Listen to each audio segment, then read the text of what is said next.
I'm curious to hear about your time in Mexico, man. I know you're a former world historic middleweight champion. I hope I got that right. That's right. Yeah, you got Yeah, it. yeah, there we go. There we go. It's kind But of like I'm it's like a the NWA historic welterweight on a Wednesday. It's like the longest title of all time. I do love the belt though. yeah, but I'm curious to hear about your time in Mexico, man. But specifically, like before that, like I know you did a lot of work with Volador Jr. Like I've seen some plenty of matches of his, specifically like in New Japan when they do the crossover tour with CMLL. Like I'm just curious, man. Like what is it like working with him? Because he seems like genuinely like one of the more underrated wrestlers out there. Like I feel like people do appreciate him, but like I'm talking about just as far as like the way he moves around the ring, I feel like it's really not praised enough.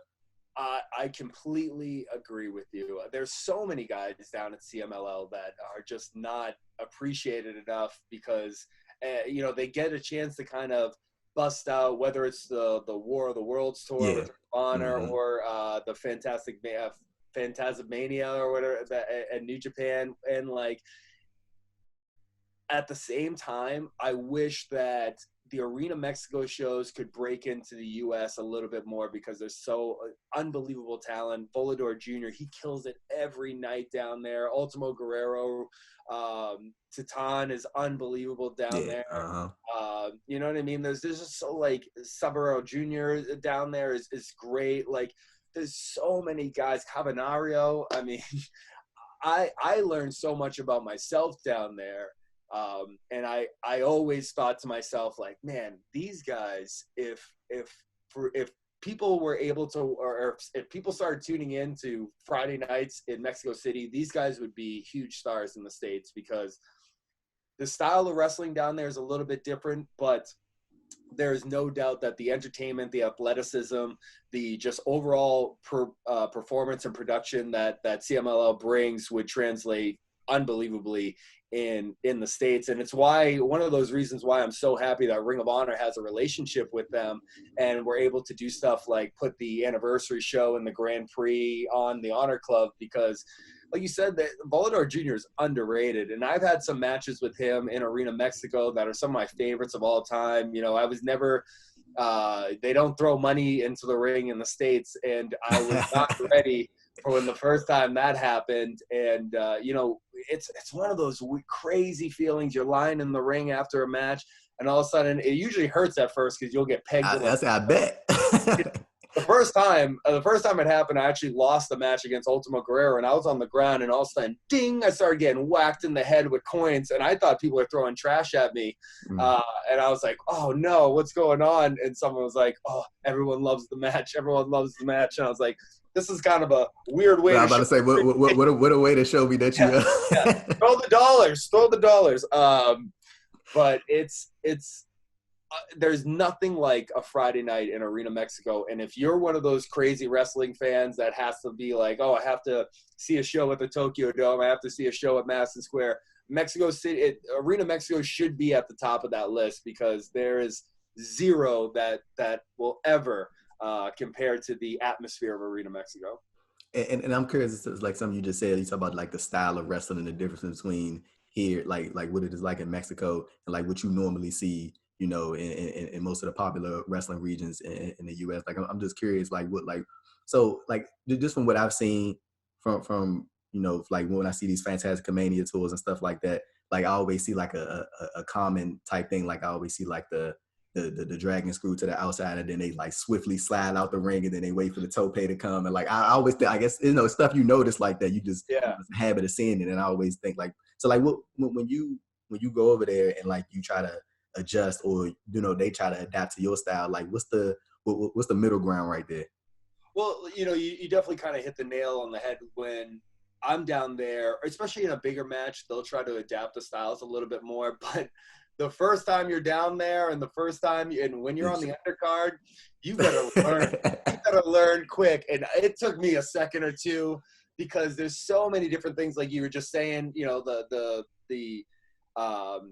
The spots that lead into dives, and just like the no tags alone. The first time I was down there, I remember giving someone an arm wringer and reaching out to tag my partner, and they looked at me like I was an alien who'd never had wrestled in his life. They were like, what is this guy doing?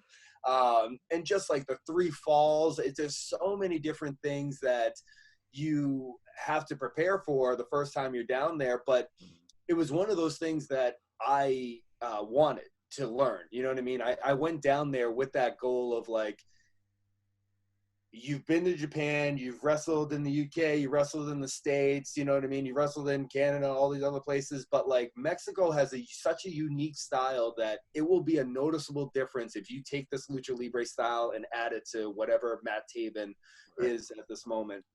And it definitely took a bit to kind of figure it out, but I put it as like a notch on the belt because I looked up to guys forever. I've been a wrestling fan since I was 6, and I looked up to guys that had told these stories about going down to Mexico and learning that style, going to Japan and learning that style. And as a fan, as a kid, I was like, these are the things I'm going to do. I'm going to have to go to Mexico. I'm going to have to go here. I'm going to have to go there. So I definitely jumped on the opportunity to do that and to add that kind of versatility to Matt Taven's repertoire. And like now I go down there and I almost feel like I have to, if another, Ring of Honor guys with me, I have to like prepare them. And there's so many things like I'm glad that there's only a couple of shows a week that make it to television, because some of those in between shows I was an absolute embarrassment, like just lost in the ring, like looking around like I don't know what's about to happen. So it definitely takes a while, but once you get the hang of it, it's an art form that you learn to love.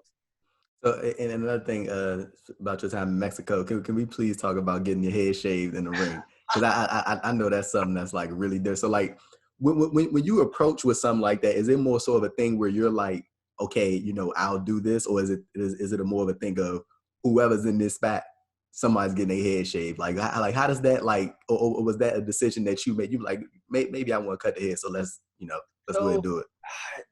It's a little bit of both, and like here's the thing was that there was 4 guys in my match, so there was definitely a couple of guys that weren't down with getting their head shaved. So right, the thought had crossed my mind before, and it's such a tradition down there, and it's such like a huge spectacle, and it was kind of proposed to me in a way that was like, I had gone down there and done well. I won the title, and they wanted to do like a mask or hair match. And, the ideas started floating around about bringing me back down and doing this big build for the anniversary show. At the same time, I was going through a point in my career where I was a 6-man, I was in the Kingdom. We had won the 6-man belts, but I wanted more. You know what I mean? I wanted to be a singles guy. And I remember, we had the feud with Cody over the ring, and then there was a couple other things that I was like, I just didn't think that people maybe saw me as being a singles guy, like far enough away from the tag thing yet. And I was kind of racking my brain. I was like, I got to change something up. And I was like, I'm going to change my hair. I've had such like curly, distinct, and even though I've, half shaved it before or dyed it, I've had this like big, crazy curly hair for such a long time. I was like, I think I'm ready to do it just so I have something fresh and say like, I'm a singles guy. I'm fresh and new. And like, this is the new package as a singles guy. At the same time, you go down and you mention that to the people at CMLL, and they have to find a dance partner to go along with it. Right. So at first I thought it was a singles match where all the responsibility was on me, and then it turned into a tag match, and I almost felt responsible for someone else getting their head shaved. But the experience alone, man, it will be a chapter of my book if I ever write one, about the actual experience of getting my head shaved, because the match has this crazy story to it. But in the end, you only see me get my ponytail cut on camera, and I knew I was leading to a program with Volador Jr. again, but now me as like a full heel, because down there I was a babyface from time to time. And so Matt Taven, a babyface? What? You know what I mean? What? People love Matt Taven. I gotta try to get the Ring of Honor fans to feel the same way. But so I'm expecting like we're gonna do something else where Volador shaves the rest of my head, and it's yada yada yada.